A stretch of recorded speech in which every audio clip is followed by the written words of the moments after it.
네, 오늘 말씀을 통해서 모든 것을 극복하는 힘의 근원이라 하는 주제의 말씀을 나누려고 하는데요. 바울은 어디를 가든지 환난이라든지 고통이라든지 박해를 당하는 그런 삶을 살았어요. 우리가 잘 알듯이 바울은 감옥에 갇히기도 하고 매를 맞기도 하고 뭐 또 죽이겠다고 막 사람들이 위협하면서 기다리기도 하고 뭐 우리가 알다시피 뭐 배를 타고 가다가 풍랑을 만나서 고통을 당하기도 하고 뭐 여러 가지 어려움과 역경을 극복했는데 그 상황 속에서 굴하지 않고 그 모든 과정들을 다 넘어가서 최종 승리했다라고 하는 게 너무나도 인상적인 그런 사람이잖아요. 그는 어떻게 이런 세상의 역경들을 모두 다 이겨내고 당당하게 승리하는 그 승리자의 반열에 설 수 있었는가? 그가 모든 것을, 그 어려운 역경들을 극복하게 해준 힘이 무엇인가? 오늘 우리가 막 흔들리는 세상을 살아가면서 우리는 너무 자주 좌절하고 넘어지고 마음이 무너지고 막 두려워하고 이런 경험들을 하잖아요. 그런 경험들을 하고 있는 우리에게는 이 바울의 삶이 하나의 아주 중요한 모델이 될 수가 있는 것이죠. 그래서 바울을 통해서 우리가 세상의 역경들을 모두 극복하고 나갈 수 있게 해주는 그 힘의 근원에 대해서 한번 생각해 보는 시간을 가지려고 합니다. 첫 번째로 바울에게 있어서 그런 힘의 근원이 된 것은요, 그가 목숨보다 소중하게 생각할 만한 그 삶의 목적을 가지고 있었고 그것이 그에게 그런 힘이 되었다는 거예요. 사람마다 각자 추구하는 목적들이 다를 텐데 바울에게 있어서는 뚜렷한 목적이 하나 있었어요. 그리스도의 복음을 전하는 일, 내 인생의 목적은 바로 그것이다, 이런 생각을 했어요. 근데 그것을 자기의 목숨을 걸 만한 일이라고 생각한 거예요. 자기의 목숨을 걸 만한 일이 이것이다. 목숨을 걸 만한 일이라고 생각하니까 그 다음엔 두렵지 않은 거예요. 온갖 역경이 있고 자기를 핍박하는 일이 있고 옥에 갇히기도 하고 매를 맞기도 하지만 이거는 내 목숨을 걸 만한 가치가 있다고 생각하니까 흔들리지 않는 거예요. 끝까지 그 길을 완수해낼 수가 있는 거예요. 여러분, 저와 여러분에게도 그런 목적이 있는가? 이걸 우리가 살펴봐야 된다는 거죠. 내 인생은 왜 이렇게 늘 흔들리는가? 내 인생은 왜 이렇게 자주 두려워할 일들이 많이 있는가? 내 인생은 왜 이렇게 걱정과 염려가 떠날 시간이 없는가? 만약에 그런 생각이 드신다면 바울의 이 삶을 생각해 보셔야 된다는 거예요. 나의 인생에 있어서 정말 목숨을 걸 만한 소중한 가치를 지닌 것이 있느냐? 이걸 생각해 봐야 되는 것이죠. 목숨을 걸 만한 소중한 목적이 되려고 한다면 그만큼 가치가 있어야 되지 않겠어요? 어떤 사람들을 보면 너무 사소한 일에 목숨 건다 그러잖아요. 사소한 일에. 예를 들자면은 자동차를 누가 조금 앞서가면 승질 나가지고 그냥 에이 저놈을 내가 그냥 어떻게 해서든지 앞서가겠다고 그냥 목숨 걸고 앞에 가가지고 위험한데도 그 앞에 딱 가로막고 끽 쓰고 그러잖아요. 자기를 들이받으면 이게 나갈지도 모르는데 뭐 가다가 막 세워버려. 사소한 일에 목숨 거는 이런 사람들도 많이 있는데 그건 참 어리석은 일이라는 걸 우리가 알고 있죠. 적어도 목숨을 걸만하려면 그게 그만한 가치가 있어야 되잖아요. 뭔가 다른 사람들에게까지 영향을 미칠 만한 선한 일이고 대의와 명분이 있고 좀 이런 일이어야 되지 않겠습니까? 예를 들자면 뭐 우리가 목숨을 건다 그러면 나라의 독립을 위해서 일했던 독립투사와 같이 무슨 그 국가와 민족을 위해 헌신하는 뭐 이런 일이다. 거기 목숨 걸 만한 의미가 있겠죠. 그죠? 예전에 뭐 마틴 루터 킹 목사님 같은 분들은 노예 해방이라고 하는 이 그 노예 제도라고 하는 그 자체가 여전히 남아서 많은 사람들에게 여러 불이익을 주고 흑인들을 갖다가 뭐 무시하고 이제 여러 가지 참정권이라든지 이런 걸 제한하고 그러니까 그런 것들을 없애기 위해서 최선을 다해 노력을 하잖아요. 그 가운데서도 비폭력으로 이것을 해야 된다고 하면서 끝까지 폭력을 행해서는 안 된다는 걸 주장을 했어요. 왜냐하면 그분이 목사였기 때문에. 마틴 루터 킹 목사라고 그러잖아요. 목사니까 자기가 어두움은 어두움이 결코 몰아낼 수 있는 게 아니야. 오직 빛만이 어두움을 몰아내는데 우리가 이 빛을 얻겠다고 가서 어두움으로 가서 일을 하면 되냐? 그러니까 안 되니까 우리는 복음의 가치를 높이는 사람들답게 빛으로 어둠을 몰아내야 된다. 그래서 비폭력 투쟁을 주장해가지고 끝까지 비폭력으로 나가서 결국은 그 미국 사회를 바꿔놓고 흑인들의 민권법을 통과시키고 하는 이런 일들을 이루어내고야 말았거든요. 이런 것들은 목숨을 걸 만한 가치가 있는 일들이다라고 말할 수가 있죠. 적어도 이런 일들에 목숨을 걸어야지, 아니 뭐 남의 차 앞을 가로막는데 목숨을 걸면 그것처럼 안타까운 일들이 어디 있겠습니까? 우리의 삶도 과연 진짜 그런 목적을 가지고 있느냐, 이걸 살펴봐야 된다는 거예요. 사람들이 가지고 있는 인생의 목적들을 보면, 예를 들면 뭐 돈을 벌어야 되겠다, 뭐 인기를 얻어야 되겠다, 아니면 뭐 권력을 잡아야 되겠다, 다양한 목적들을 가질 수 있죠. 내가 가지고 있는 인생의 목적이라고 하는 게 도대체 무엇인가를 한번 보세요. 다 좋다라고 여겨질지 모르지만 대부분 이 세상에서 사람들이 가지고 있는 이 생의 목적이라고 하는 게 한시적인 것들이에요. 한시적인 것. 예를 들어 뭐 인기를 얻고 싶다. 인기가 영원한 것일 수가 없잖아요. 한시 동안은 인기를 얻지만 지나가 버리고 없어지니까, 많은 연예인들이 인기를 누릴 때는 괜찮은 것 같은데 잃어버리니까 자살하고, 왜? 더 이상 삶의 가치를 느끼지 못하니까. 그러는 경우들이 일어나잖아요. 돈을 버는 게 인생의 목적이다. 많은 돈을 벌었어요. 그러다가 어느 날 뭐 사업이 어려워져가지고 돈이 사라진다든가 그러면 삶이 허무해지지 않겠습니까? 유한한 것들이라는 거죠. 권력도 마찬가지죠. 요즘 우리나라에서 이미 그것을 보고 있지 않아요? 아무리 대단한 권력이라고 하는 것도 지나가 버리고 나면 모두가 다 허망한, 마치 안개를 잡으려고 하는 이런 것과 같다라는 생각이 들지 않겠어요? 바울은 이런 것들을 인생의 목적으로 삼지 않았다는 것이죠.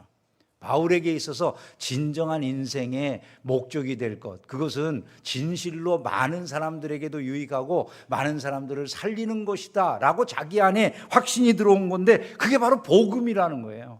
복음을 위해서 나는 목숨을 걸 거야, 이렇게 생각한 거예요. 그리고 그것은 주님의 말씀에 따른 거예요. 주님이 말씀하잖아요. 누구든지 제 목숨을 구원코자 하면 잃을 것이요, 누구든지 나를 위하여 제 목숨을 잃으면 구원하리라, 이렇게 말씀하셨어요. 그러니까 그 주님의 말씀을 따라서 복음을 위해 그는 자기의 생명을 걸었어요. 그는 자기의 인생 자체가 그리스도로 말미암아 사는 거라고 생각을 했고, 자기 안에서 사시는 분은 그리스도라고, 나라고 하는 존재는 사실 아무것도 아니라고 이렇게 생각했어요. 이제는 내가 산 것이 아니요 오직 내 안에 그리스도께서 사신 것이라, 이런 마음으로 그가 살았기 때문에 생명을 걸고 주를 섬기면서 살아간 거예요. 핍박이 있고 어려움이 있고 심지어는 죽음을 당한다 할지라도 주님 안에는 영원한 나라가 있으니까. 여러분, 이것이 바울의 생각이었다는 것이죠. 여러분은 주님을 섬기는 일, 여러분들이 주님을 따르는 일에 후회가 없으신가요? 그러기를 주의 이름으로 축원합니다. 요즘 그 찬양이 있는데 그 찬양의 가사가 은혜롭잖아요. 나는 주를 섬기는 것에 후회가 없습니다. 나의 평생에 가장 복된 일, 예수님 만난 것입니다. 나의 평생에 가장 잘한 일, 예수님을 주로 섬기는 것입니다.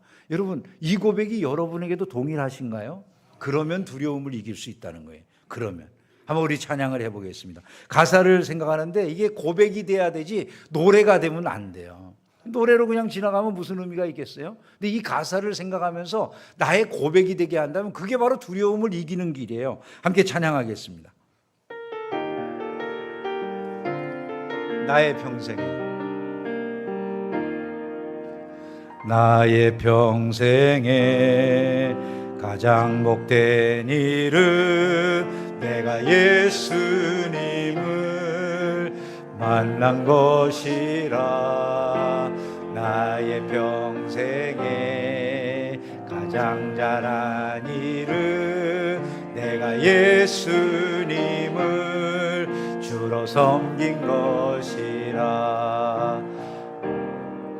이 세상 살 동안 내가 걷는 길이 때론 험하여서 넘어질 때도 주의 강한 손이 나를 붙드시니 나는 예수님만 주로 섬기며 살리.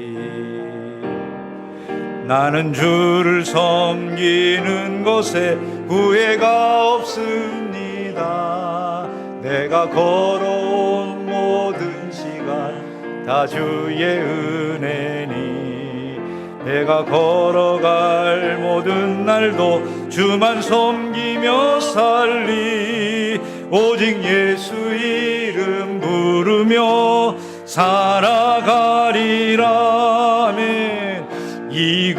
이것이 나의 간증이요 이것이 나의 찬송일세 아멘 나 사는 동안 끊임없이 구주를 찬송하리로다. 할렐루야. 삶의 목적이 분명해지는 은혜가 있기를 주의 이름으로 축원합니다. 영원한 인생의 목적이 될 수 있는 것, 그건 바로 그리스도를 섬기는 것밖에 없다는 것을 우리가 알아야 되는 것이죠. 바울은 그렇기 때문에 두 번째로 그가 그렇게 세상이 두렵지 않았던 이유가 주님을 향한 충성심이 있었기 때문이라는 거예요. 충성심이 있었기 때문에. 진실로 왕을 섬기는 일에 충성된 사람이라고 한다면 세상의 두려움을 이겨내고 충성하겠죠. 목숨을 걸고 충성할 수 있다라는 거예요. 바울은 자기 인생의 목적을 이루기 위해 달려간다고 말을 해요. 나의 달려갈 길이라 이렇게 말합니다. 이 달려간다라고 하는 건 억지로 끌려가는 게 아니라는 거예요. 내가 지금 이 길을 끌려가듯 억지로 내가 하고 싶지 않은 일 그거를 억지로 하면서 살아가는 게 아닙니다. 그런 얘기인 것이죠. 나는 이 길을 달려가고 있습니다. 나의 왕 대신 예수님을 섬기기 위해서. 뭐 이 세상이 전부라고 생각하는 불신자들의 경우라면은 뭐 다른 할 말이 없겠죠. 뭐 세상이 전부니까 이 세상을 나를 위해서 살아가다가 한평생 마치는 것도 힘들 텐데 무슨 신을 위해서 내가 나의 삶을 드릴 수 있겠느냐 뭐 이런 생각하지 않겠어요? 그러나 우리에게는 이 세상이 전부가 아니잖아요. 우리는 하나님의 나라 백성인 줄로 믿습니다. 여러분들은 진실로 하나님의 나라를 바라보고 살아가시나요? 그 나라에 임금이 계심을 믿으십니까? 그분이 계신다는 걸 믿는 사람들이라고 한다면 그를 위해 충성스럽게 살아가는 것이 당연해야 된다는 것이죠. 바울은 바로 그런 의식을 가진 사람이라는 거예요. 바울과 같은 마음으로 인생을 산 사람들은 한두 분이 아니죠. 주기철 목사님 같은 분들이 여러분 사실은 그냥 부인만 하면 예수님 그 자기네들이 신사참배하는 것 허용만 하면 된다라는 거 아니겠어요? 근데 하나님 섬기는 사람이 그렇게 할 수 없다고 신사참배 끝까지 반대한 것 때문에 그분 돌아가셨잖아요. 왜? 목숨 걸고 섬겨야 될 나의 왕은 한 분이시다는 거예요. 우리에게도 정말 목숨 걸고 충성해야 될 왕이 한 분이신가요, 여러분? 인도에서 55년 동안 선교 활동을 하면서 자기 본국에 단 한 번도 안 가고 인도에 있는 고아들만을 구출하는 일에 자기 인생을 들인 여자 선교사님이 계셨어요. 에이미 카마이클이라고 하는 선교사님인데 너무나도 아름다운 선교사님이시잖아요. 자기가 인도에 있는 고아들을 구출하는 일에 자기 인생을 들였다고 55년 동안 본국에 가지 않고 고아들을 위해 인생을 다 바쳤어요. 이분이 한 말이에요. 우리가 주님의 것이라면 편안함이 아니라 십자가를 따라야 합니다. 이런 말을 했어요. 우리가 주님의 것이라면 그게 충성이에요. 진실로 주를 믿으니까 충성하는 거예요. 여러분, 이들은 십자가의 길을 묵묵히 따라갔어요. 바울만 있는 게 아니라 바울 이후에도 나의 왕 대신 예수님을 믿는 사람들은 그 길을 충실하게 목숨을 걸고 살아갔다는 것이죠. 바울은 노년에 이렇게 고백하지 않습니까? 나는 선한 싸움을 싸우고 달려갈 길을 마치고 믿음을 지켰습니다. 이렇게 고백을 해요. 여러분, 그는 노년에 이르기까지 변하지 아니하고 그 길을 걸어간 게 아니라 달려갔다는 거예요. 달려갔다. 왜? 충성스러운 마음을 가지고 있었으니까. 충성하지 못하는 사람들은 적당히 하려고 그러고 슬렁슬렁 하려고 하겠죠. 직장 생활도 그렇고 뭐 가정도 그렇고 뭐든지 그냥 적당히 슬렁슬렁. 충성스러운 사람은 그렇게 할 수가 없잖아요. 최선을 다해서 내게 맡겨진 일들을 갖다가 최선을 다해서 감당하는 게 충성 아니겠습니까? 우리도 바울처럼 충성하고 싶다면 몇 가지 깨달음을 가져야 돼요. 이 깨달음들이 없는 사람들이 충성하는 법은 없어요. 첫 번째로 이런 깨달음이 있어야 돼요. 내가 나의 왕으로부터 받은 은혜가 너무 크다는 거예요. 이걸 깨달아야 돼요. 내가 왕 대신 주님으로부터 받은 바 은혜가 크다는 걸 알지 못하는데 충성심이 나올 리가 없잖아요. 그죠? 왕이 맨날 내 걸 뜯어망가. 그 왕에게 누가 충성하겠습니까? 그죠? 내가 그 왕으로부터 받은 은혜가 너무 커. 이런 생각을 한다면 충성을 다해서 왕을 섬기게 되지 않겠냐는 거예요. 바울은 바로 예수님을 그렇게 나의 왕으로 모셨기 때문에 예수님을 위해 충성을 다하는 삶을 달려가듯이 그렇게 살았다는 것이죠. 우리의 안에도 그런 생각이 있을 수 있어요. 여러분 정말 충성스러운 신자가 되기를 원하시는 줄로 믿습니다. 슬렁슬렁하기를 원하지 않으시는 줄로 믿습니다. 소리가 자꾸 작아지시? 근데 이상하죠? 슬렁슬렁하게 되고 열심히 안 하게 되는 경우들이 있어요. 근데 자식이 부모에게 하는 모습이나 비슷해요. 아이들도 그러잖아요. 마음속으로는 엄마 아빠한테 가서 잘하고 싶어. 근데 이상하게 마음대로 안 되는 때가 있잖아요. 그냥 겉으로는 분명히 마음속으로는 그렇게 다짐하고 집에 갔는데 엄마 말소리를 듣는 순간에 퉁명스럽게 말이 나와버린다든지 뭐 이런 경우들이 있죠. 그죠? 하라고 하는 일도 제대로 안 하려고 그러고 적당히 하고 슬렁슬렁하고 이런 경우들이 집 안에도 있잖아요. 하나님의 자녀들 가운데도 그런 일이 있어요. 근데 왜 하나님의 자녀들 가운데 그렇게 슬렁슬렁하고 적당히 살아가는 모습이 생기는지 아세요? 영적 전쟁에서 패했기 때문이에요. 사실은요. 마귀가 공격을 하고 육신이 공격을 하고 세상이 우리를 유혹하거든요. 자꾸 패하니까, 그 싸움에서 패하니까 적당하게 슬렁슬렁 이렇게 하는 것이죠. 최근에 글을 읽다가 계명대학의 이지용 교수라고 하는 분의 글을 우연히 보게 됐어요. 이분의 글에 보니까 요즘 이 중국 공산당에서 1999년부터 전 세계를 대상으로 초한전이라고 하는 전쟁을 벌이고 있다, 이런 그 글이 있더라고요.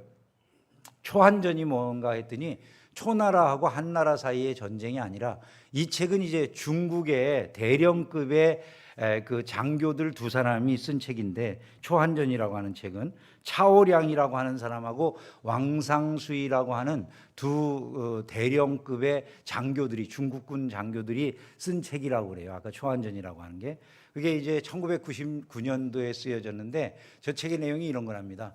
자기네들이 중국이 1999년도 미국하고 싸우는데 전쟁이 재래식 전쟁을 한다면 이길 가능성이 0%다. 아무리 싸워도 안 되니까 미국하고 싸워서 이기려면 한계를 정해놓지 않는, 한계를 초월하는 전쟁을 해야 된다. 그래서 제목이 초한전이래요. 초나라와 한나라의 전쟁이 아니라 이게 한계를 초월하는 전쟁을 해야 된다. 그래서 뭐 일반적으로는 뭐 전쟁을 하더라도 우리가 뭐 민간인들에게 폭격을 하면 안 돼, 뭐 여러 가지 규제가 있잖아요. 국제법적인 규제도 있고 그러는데 이거 깡그리 무시해야 된다고 주장을 한 거래요. 법이나 윤리, 수단이나 방법, 한계 같은 거 정하지 말고, 자유진영들은 그런 것들을 약점으로 가지고 있으니까 뭐 규제를 따른다든지 법을 지켜야 된다든지 이런 것들이 자유진영의 약점이니까 우리는 그것들을 무시하고 미국이라고 하는 큰 적과 싸워야 된다, 이걸 주장한 거라는 거죠. 그러니까 그냥 보통 전쟁이라고 하면 전시에만 하는 건데, 그게 아니라 우리는 전쟁을 전시뿐만 아니라 비전시에도 전쟁을 해야 되고, 그리고 또한 전쟁터에서만 전쟁을 하는 게 아니라, 군인들끼리 전쟁을 하는 게 아니라 아닌 이 민간인 시설, 다른 비전장에서도 전쟁을 해야 되고, 군인과 민간인을 구별하지 말고 총체적인 전쟁을 벌여야 된다, 이렇게 주장을 했다는 거예요, 그 책에서. 그래서 이 사람이 이제 주장하는 그런 내용에 따라서 여러 전략을 만들어놨어. 저 책에 보면 여러 전략이 있는데, 재래식 전쟁은 당연하고 핵전쟁, 생화학전쟁, 생태환경전쟁, 우주전쟁, 전자전쟁, 게릴라전쟁, 테러전쟁, 외교전쟁, 네트워크전쟁, 정보전쟁, 심리전쟁, 최첨단 기술전쟁, 밀수전쟁, 마약범죄전쟁, 공갈협박전쟁, 금융전쟁, 무역전쟁, 자원전쟁, 원조전쟁, 법률전쟁, 경제, 제재전쟁, 미디어전쟁, 이념전쟁, 이렇게 다양한 형태로 전쟁을 할 수 있다고 그렇게 주장을 한다는 거예요.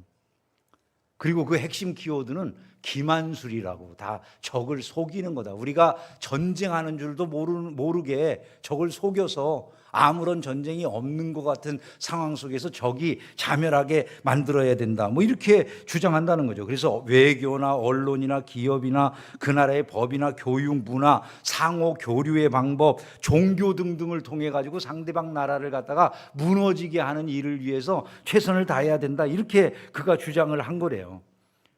근데 저는 뭐 이런 말이 진짜로 뭐 전략적으로 사용되고 있는지 모르겠는데 미국에서는 2010년도에 들어서 중국의 이런 전략을 알게 되고 중국의 전략에 대비하기 시작했다고 그러는데 우리나라는 어떤지 모르겠어요. 근데 친중적인 언론이 자리를 한다든지 뭐 여론이 왜곡된다든지 역사가 왜곡된다든지 금융시장이 잠식된다든지 첨단 기술을 탈취당한다든지 이것이 그들이 말한 말에 의한다면 그게 하나의 전쟁이 되는 거죠. 제가 뭐 이 내용이 뭐 전략적으로 어떤지 뭐 군사적으로 어떤지 잘 모르겠어요. 근데 제가 그 초한전의 개념에 대해서 이야기를 들을 때, 그 읽을 때 딱 이런 생각이 들었어요. 야, 이건 꼭 마귀가 성도를 공격하는 것과 비슷하다. 그런 생각이 들었어요. 마귀가 성도를 공격하는 것과 너무 유사하다. 여러분 한번 생각해 보세요. 우리가 마귀가 공격하는 줄 알면요 대비할 거예요. 그죠? 근데 마귀가 공격하는 게 보이지도 않고 내 자신이 마귀의 공격에 넘어지는지 이런 여부를 우리가 잘 몰라요, 사실은요. 근데 한번 생각을 해보세요. 내가 어느 날 나를 보니까 내 일터가, 가정이, 삶의 모든 영역이 예전과 같은 신앙의 영역 속에 있나요? 나도 모르는 사이에 내 삶 전체가 어느 사이 마귀의 영역 아래 놓여 있는 그런 상황이 되어져 있지 않냐는 거예요. 열심을 내던 내가 없어요. 예배를 드리기를 기뻐하던 내가 없어요. 전도를 하고 봉사를 하고 성경 공부를 하고 주를 위해 충성하던 그런 내가 없어요. 어느 사이에 내가 사라진 거예요. 일터나 가정에서 어떻게 하면 나는 주님을 닮지? 그런 생각을 하던 내가 없어요. 나라고 하는 존재가 없어진 거예요. 내가 쭉정이 같은 신앙생활을 할 거라는 생각을 과거에 못했겠죠. 그죠? 근데 오늘 내가 나를 보니까 내 있는 위치가 그런 거예요. 왜? 어느 사이 나도 모르는 사이에 마귀의 유혹에 세상의 미혹에 빠져가지고 그 자리에 있게 되는 거라는 것이죠. 여러분 우리는 이런 것들을 생각하고 우리의 위치를 찾아야 된다는 거예요. 그 첫 위치를 찾는 방법이 뭐냐? 충성하는 신자로서의 우리 위치, 목숨을 걸고 충성하는 성도로서의 위치를 다시 찾는 게 다른 것이 아니라는 거죠. 내가 받은 은혜를 기억하는 데 있다는 거예요. 그것을 우리가 기억하고 그 자리로 돌아가는 것부터 시작이 되는 거예요. 바울은 주어진 시간의 한계를 알았어요. 달리듯이 인생을 살아야 될 이유가 내게 주어진 시간이 짧다는 거예요. 너무 짧기 때문에 그 주어진 시간 동안 최선을 다해야 돼. 세월을 아끼라 그렇게 말하지 않습니까? 세월을 아끼면서 살아갈 이유 그게 무엇인가? 인생은 한계가 있다는 거예요. 결국 정해진 한계가. 이 자리에 계신 모든 분들도 정해진 시간의 한계라는 게 있잖아요. 그죠? 평생 아니 영원토록 살아갈 그런 사람들이 있습니까? 존재하지 않는 것이죠. 내게 주어진 시간의 한계가 있다. 왕에게 충성하는 것도 시간이 있다는 거예요.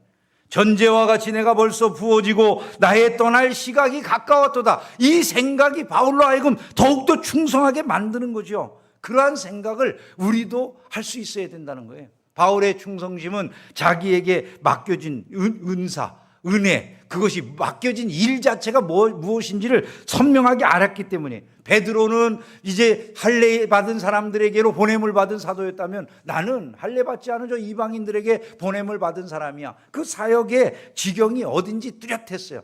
많은 사람들이 신앙생활하면서도 내가 무엇을 위해서 해야 돼, 내가 무엇에 열심을 내야 되는지를 잘 모르고 살아갈 때도 많아요. 그냥 막 아무데나 막 총 쏴대는 것처럼 목표가 없는 그런 삶을 살아갈 때가 많잖아요.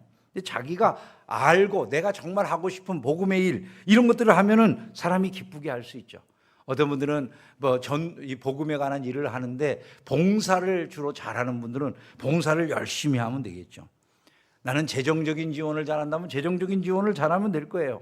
나는 어디 가서 복음을 전하고 복음을 변증을 잘하는 분들 같으면 그런 일들을 열심히 내면 될 거예요. 다양한 모습으로 우리가 할 수 있는 그런 섬김을 하면 되죠. 책을 쓸 수 있는 사람들은 책을 써서 복음을 전하고 직장 생활을 하거나 사업을 하는 분들은 그곳에서 내가 할 수 있는 최선을 다해서 나의 왕 대신 주님께 충성하는 이런 자세로 일을 해나가는 거예요. 그런 일을 할 때 우리를 통해서 주님의 영광이 드러나게 된다는 것이죠.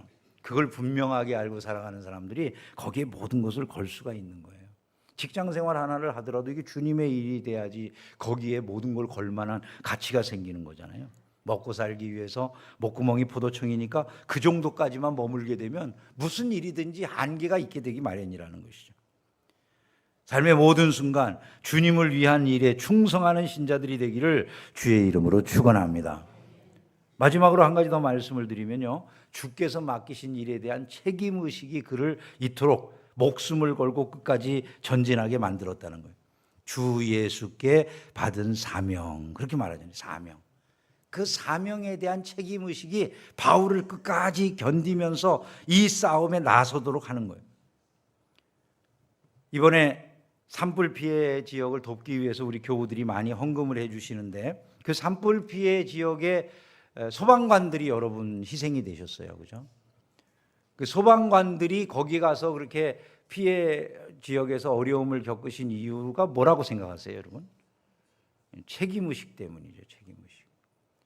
강력한 책임의식은 목숨을 걸 만큼의 일을 하게 하는 거예요, 두려움 없이. 강력한 책임의식이 있느냐, 이걸 우리에게 확인을 해봐야 되는 거죠. 저와 여러분들이 그리스도의 일에 주님이 맡겨주신 이 복음 사역에 책임의식을 느끼고 있냐는 거예요. 이제 우리가 4월 한 달 동안 전도 대상자들 하나씩을 각자 정하고 같이 기도하고 전도해 봅시다, 이제 이런 얘기가 나오잖아요. 그러면 거기에 책임의식을 느끼는 사람이 있고 아닌 사람이 있을 수 있죠. 근데 그런 것들에 책임의식을 느낄 때 더 강하게 일을 할 수 있어요. 복음을 위한 일에 책임의식을 느끼느냐, 이걸 우리가 살펴봐야 되는 거예요. 바울은 그런 생각을 하는 거예요. 이게 주 예수, 나의 왕이신 주 예수께로부터 받은 사명이야. 여기에 나는 책임이 있어. 이런 생각을 하는 거예요. 여러분, 우리가 이와 같은 생각을 하고 인생을 살아갈 때 두려움을 이겨낸다는 거예요. 세상에 두려운 일들이 참 많이 있죠. 하지만 신앙인들은 아무리 어렵고 힘든 세상이라도 극복해 나갈 수 있을 만한 힘을 가질 수 있어요. 그건 다른 데서 나오지 않아요.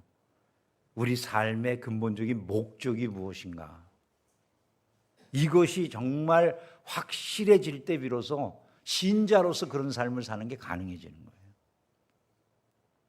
신앙생활 하지만은 인생의 목적이 여전히 세상적이고 일시적인 것들에 집중이 된다면 신앙인의 특징을 갖기는 어렵죠.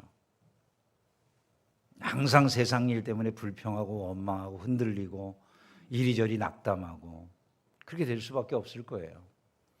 그런 그리스도인들을 우리가 소위 육신에 속한 그리스도인이라 이렇게 말하죠, 그죠? 그리스도인이 아니라고 말하지 않아요. 근데 그가 속해 있는 곳이 육신이라는 거예요. 구원을 받는데 부끄러운 구원이라 이렇게 말을 해요, 사람들이요. 근데 우리가 그런 상태에 머무르는 것을 당연하게 여기면 안 되죠. 최선을 다하는 충성스럽고 책임감을 이행해 나갈 수 있는 그런 신앙인들이 되기를 주의 이름으로 축원합니다. 신앙의 힘이 거기서 나오는 거예요. 예수님이 우리의 왕이신가요? 여러분에게 예수님이 진실로 왕이신가요? 그러면 여러분 그분에게 충성하셔야 돼요. 충성하셔야 돼요. 적당히 하는 걸 충성이라고 말하지 않아요. 예? 누구나 다 하는 거니까. 슬렁슬렁 하는 일은 누구나 다 하는 일이니까. 충성스러운 사람이 되셔야 돼요. 여러분, 우리는 책임감을 느껴야 돼요. 내게 맡겨진 일들은 다 주님이 내게 하라고 명령하신 일들이 되게 해야 돼요. 직업이 그렇게 돼야 되고요. 내 가정이 그렇게 돼야 되고요. 내 관계들이 그렇게 돼야 돼요. 오늘 우리의 삶의 모습을 점검해 보세요. 왜 두려울까요? 왜 염려가 많을까요? 왜 세상 사람들이나 나는 하나도 차이가 일어나지 않는 것일까요? 우리가 진실로 추구하는 것이 무엇인가를 다시 한번 점검해 봐야 될 때인 줄로 믿습니다. 그리스도의 사람으로 그리스도 왕 되신 그리스도에게 영광을 올려드리는 복된 성도들이 다 되기를 주의 이름으로 축원합니다. 그리하여서 두려움, 걱정, 염려를 이겨내고 바울과 같이 승리하는 귀한 성도들이 다 되시기를 진심으로 기원합니다.